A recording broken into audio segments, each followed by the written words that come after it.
Turn off your lights. Make sure your doors and windows are locked. Things are about to get spooky.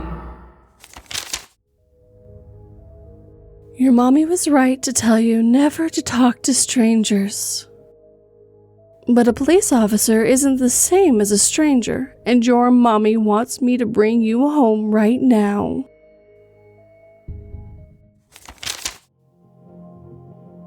I Only Want the Biting to Stop by Ledoux 11.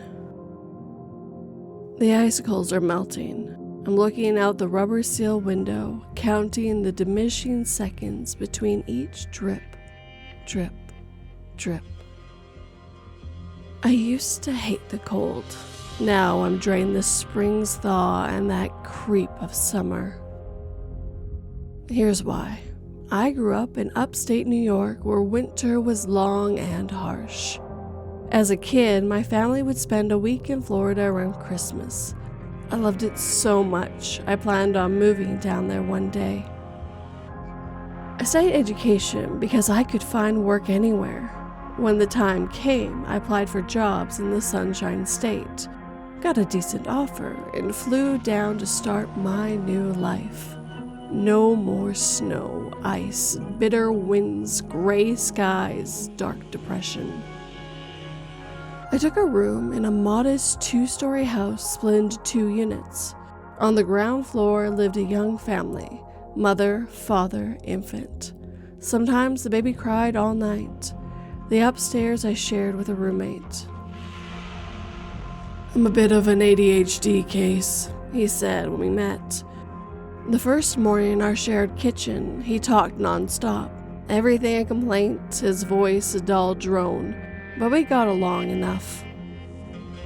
My fond recollection of Florida must have been rosy, because there was one thing about this part of the country I had zero memory of: the mosquitoes.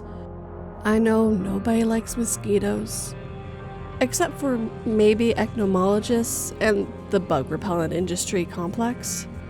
Maybe it was our proximity to some swamplands, because they were treacherous, especially at night. After triple checking my bedroom window was sealed, I lie awake in bed, begging for sleep, and every time I felt the coming wooziness of slumber creep up, bzzz, right in my ear, like they plotted against me. I thrash and flail, but they'd always come back. And if the buzzing wasn't bad enough, they seemed to have developed a craving for my blood. There'd be that first cool prick. I'd swat, always too late. Then a few seconds of respite before the itching spread, then the swelling, the slow burn, and when that bite subsided, another one. At least by morning, the bites would be mostly gone. My roommate wasn't affected. Lucky guy. Lack of sleep was taking its toll on me though, affecting my work, my concentration, energy. It was ruining this dream of mine to make a bright and sunny new life down here. Months went by. I tried everything: sprays and lotions, UV nightlights, essential oils, and scented plugins. And those apps that supposedly emit some ultrasonic or subsonic tone, those were the biggest jokes. I spent hours online searching for anything that might help. I joined a message board and asked, begged for any solution, no matter how unconventional. Looking back, I probably sounded too desperate. One morning, after a really awful night of buzzing and biting, I had a DM. I'm pasting it here. "Hey," my profile name. "Sorry to hear what's bugging you, LOL. We're a startup in the scene and looking for people like you who might be interested in taking our product for a test flight. Get it? We gotten some pretty fly feedback from others. So if you want to find out what all the buzz is about, write us at volunteer@bugabybaby, extension redacted. with the subject line, "I'll bite." That chummy lingo, all those lame puns, and the name Bugabye Baby? Really? I wrote right away. A response soon hit my inbox with the subject, "Your participation requires further action." I won't paste it here, but the tone and language were completely different. Corporate, legalese, contractual. There was one attachment I skimmed about the science and technology. It sounded impressive. Another attachment was a questionnaire: sex, age, weight, family history, medical history, mental health questions, personality test, current living arrangements. This, I thought, must be the real deal. I filled it out with generic answers because I didn't want to be disqualified. Just a regular guy with a bug bite problem. I e-signed the questionnaire without reading the tiny script at the end. Probably a confidentiality clause, and I hit send. And then the wait. 1, 2, 3 more grueling nights. Finally came the package from some private sector courier. I didn't recognize the logo on their uniform. The box was a bright pink. The logo was a yellow cartoon fly swatter with a big, toothy smile in its mesh. How do I describe this device? It looked like a strange fruit, kind of round and flattened, made up of a cluster of tiny, dark purple tubes that had small holes on one side. It looked shiny, felt like a sticky rubber, and it smelled faintly of a sweet earth with a swampy hint, but only if I held it close to my nose. There was no plug, no battery, no clear way to open it up. Also in the package were 3 small plastic packs of some clearish liquid. The instructions read, 1. This device functions only in one small closed perimeter. 2. All doors must be closed during use. 3. One window must be left slightly open during use. 4. Place the device on a bedside table with the side of cylindrical apertures facing up. 5. Right before use, open one of the solution packs, squeeze the solution onto human fingertips, and use fingertips to apply the solution evenly across the cylindrical apertures. Another thing about the instructions, no Bug-a-Bye Baby logo, font, or colors. It was on corporate letterhead. The company's name was KMRX Incorporated International. First night. Tearing open a package, I globbed this viscous and sweet-smelling liquid onto my index and middle finger. When I smeared across the purple tube tops, they seemed to wink in reaction and made this faintly wet hissing sound, like moisture being sucked through teeth. Pretty cool, I thought. I shut the door, cracked the window, and turned in. Deep slumber, sweet dreams, a calming hum carried my wakeless mind and body right through to morning. Most importantly, no buzzing, no bites. Damn, it worked. On a typical morning, my roommate and I would meet up at the kitchen before work. He'd be rushing and stressing because he was running late, complaining in his drawn-out way. I'd just be feeling poorly rested from a night of buzzing and bites. "You look really great today," he said that following morning. "A good night's sleep will do that." And feeling gracious, I returned the compliment. "In fact, you seem pretty chilled out too." He lazily smiled, scratching the back of his neck, turning towards the window and sighed. I saw he had a nasty bug bite. "Damn, that's a biggie. Gotta itch like hell." He shrugged. You know, I got this new device. I remembered signing that thing. An hour later, I got an email from volunteer at Bugabye Baby with that chummy lingo. Hey, my real name this time.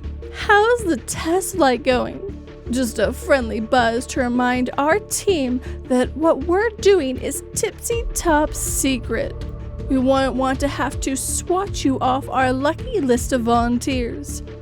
Yours, Bugabye Baby friends. Did the device have a listening mechanism? Instead of asking, I only wanted to oblige, so I emailed back. Sorry, but don't worry, I didn't say anything. I had a great day at work, connecting with students, cheering with coworkers, feeling good about myself and my life choices. On the way home, I picked up a massive pizza and a case of beer for me and my roommate. I was feeling that generous. When I got to the house, my downstairs neighbors were also getting home. We exchanged pleasantries. I didn't want to keep them long because the baby was crying its head off as they were taking it out of the car, all swallowed up in blankets. But they hardly paid it attention, no cooing or shushing or theirs. I noticed they too had the unfortunate luck of getting bitten by Florida's pescius. My roommate thanked me for dinner. He nibbled on one slice without much enjoyment. I kind of felt disappointed. He had downed a lot of beer though, and he kept scratching his neck. I wanted to see his bite, so I got up and started clearing plates to get a look. It had grown in area and thickness, shining with a greasy slick, and looked hot to the touch. The distended middle of the lump had a crimson wooden knot just blistering beneath the membrane. If scratched, I'd be scared it would scratch back. It was gross and ruined my appetite, but I didn't mention it. He just sighed, nibbled slowly, and chugged hard while gazing out the window. I was eager to use the device again. Second night. I smeared the second pack's juice over the device, watching the tube-taut slithering suck, and heard the souring hiss, and climbed into bed, door shut, window cracked. For a while I was getting faint whiffs of sour, earthly smell, this time a bit fishy too. Then imperceivably sweet humming slumber right through till sunup. I heard the baby crying while I was getting ready for work. Poor kid, poor parents, if it actually bothered them. It couldn't have bothered my roommate, he must have been sleeping in. Day off, lucky guy. After work, the couple were outside again. They were lounging in front of the house with calm, distant stares. The baby, fully wrapped up in blankets, in a portable crib, wailing and wailing. Afternoon, I said. She was really at it today. I was trying to make light to let them know it didn't bother me. They both shrugged. And then I saw their arms and necks covered in angry, saturated bites like my roommate had last night.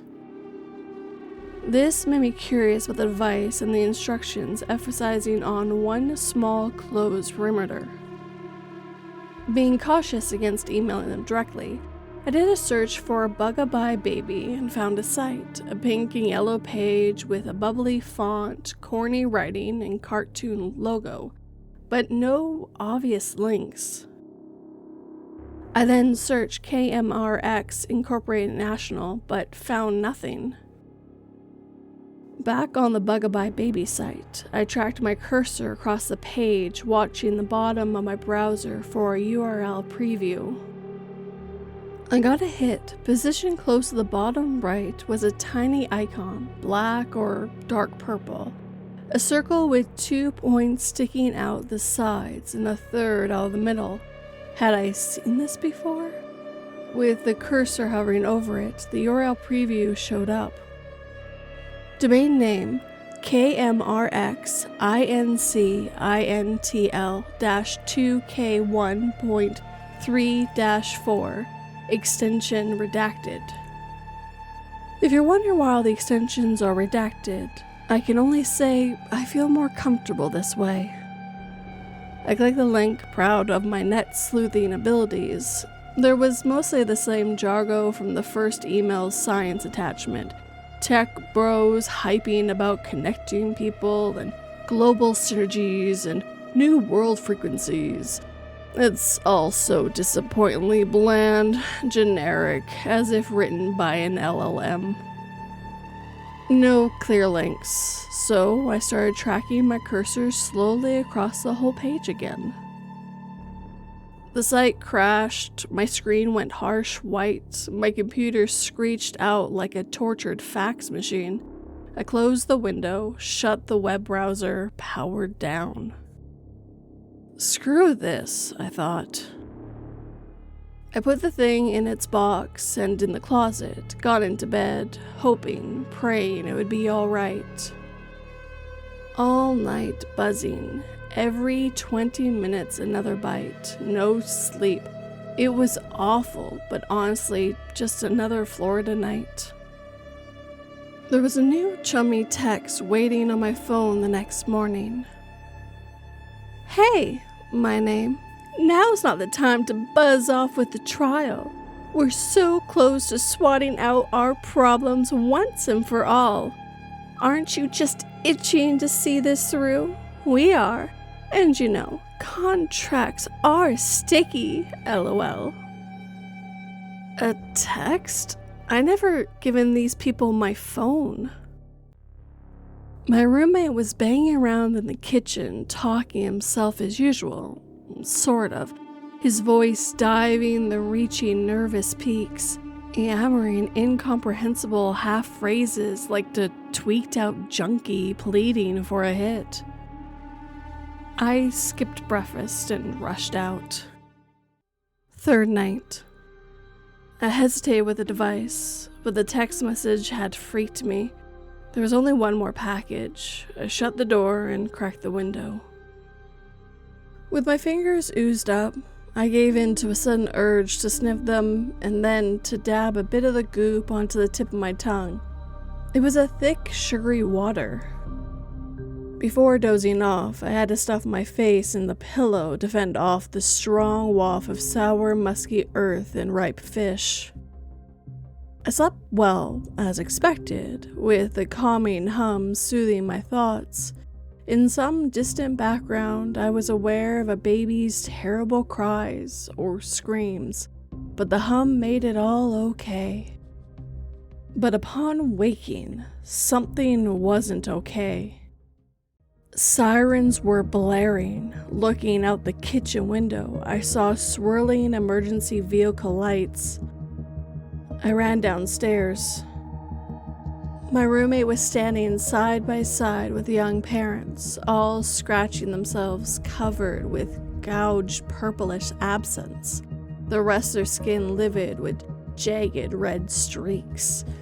Some blistering bites ready to pop, others already cratered and oozing. And they were all staring with soft, empty looks at the medics who hurriedly, but carefully, wheeled out the bundle of blankets on a gurney covered in a hazy plastic sheet. They weren't city medics. I could tell from the uniforms bearing the dark, pointed circle logo. The plastic bubble on the gurney heaved up and down like it was breathing, and with it there was that harsh, wet, sucking hiss, just louder, deeply hoarse and rasp.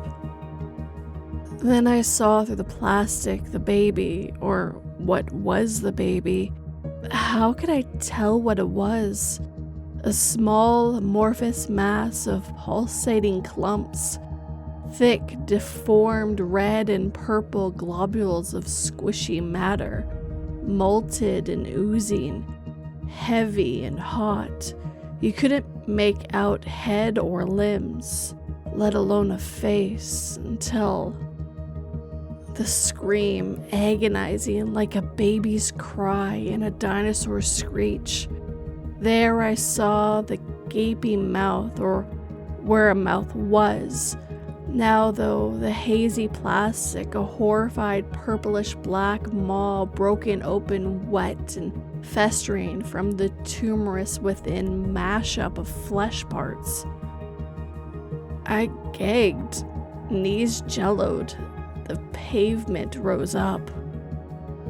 The sirens went mute, the swirling lights vanished, strong hands of a medic or cop or private security started shoving me away.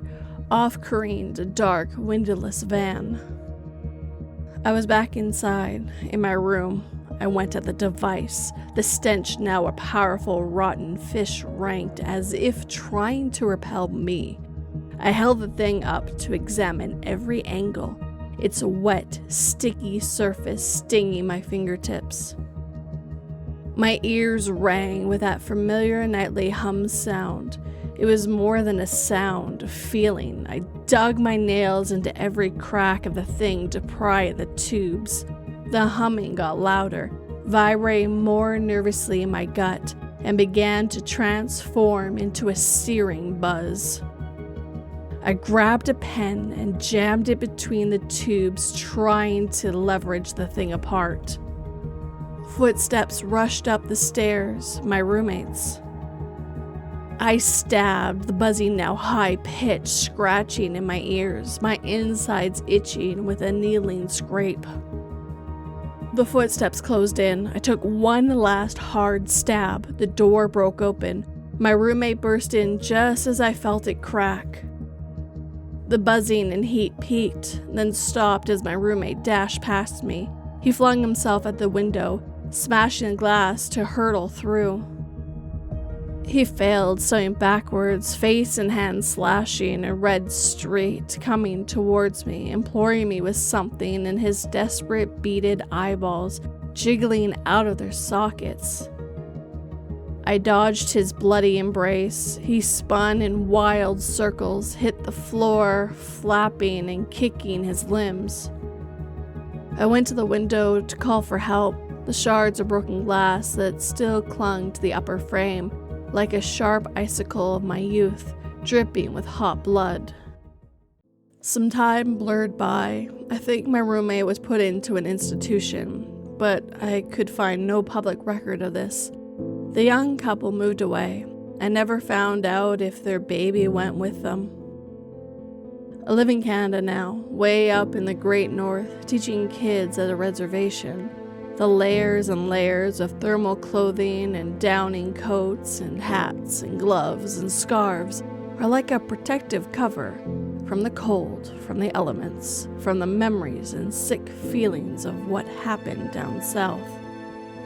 Spring is just around the corner, and next, even this high up north, summer is summer, where it's sunshine, long days, and it's bloodsuckers. Out my window, the icicles are dripping clean and pure, faster, faster, faster. In the old message board, I read something. Can any of you confirm news of a novel species of mosquitoes reported in central South US states? You can supposedly spot them by their shiny, dark purple abdomens. And they're headed north.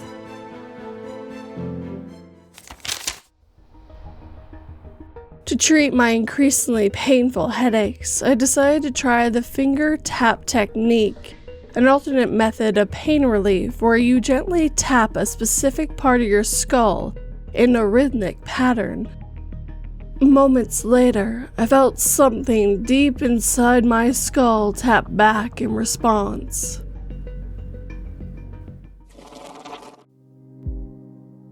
And with that, our time together is coming to an end. If you have a story you'd like me to narrate, whether true or fictional, you can send it my way 3 different ways. All the links are down below, including the ones to my socials. I'd like to thank the writers who let me read their stories this evening. As someone that mosquitoes just seem to love to bite, and other biting insects too, I can understand the absolute need to get them to stop. If everything else you tried to keep them away didn't seem to work, and this new product was being tested, yeah, I'd probably be all over it too. My biggest question is, did the mosquitoes seem to lay eggs into those people and create a new strain? Or was something else going on? It was a very different kind of story, and there's still definitely questions I don't have any inkling to get answered. I should have also mentioned this in the last video, but I was more focused on the health aspect of things. Thank you for everyone who subscribed. We're now at 5,000 subscribers. I think it's absolutely amazing that 5,000 people decided that they want to subscribe to my channel. Thank you, and I hope you all enjoy the stories that I narrate and bring to life for you. Now, if you enjoyed these stories, hit that like button and make sure it feels it. If you're new, please subscribe and turn that pretty little bell to all notifications. And if you can, please hype. And I would absolutely love a comment. Tell me what you think, what kind of stories you like in the future, and also, if you got this far, please put VIP in the comment. If you're listening on the podcast and are able to, please leave a review and also a comment. If you're willing to help this channel and podcast grow, please share it with anyone who might enjoy it. It would help quite a bit. And if you're willing to help in a more financial way, I do have Patreon and memberships where you get some bonuses like early access. If you want to do more of a one-time thing, I do have PayPal, Buy Me a Coffee, and Super Thanks. Like I said before, all the links to everything is down below for you guys. But as always, thank you for watching and listening. It always has and always will mean the world to me. Sleep tight and don't let 42 bite.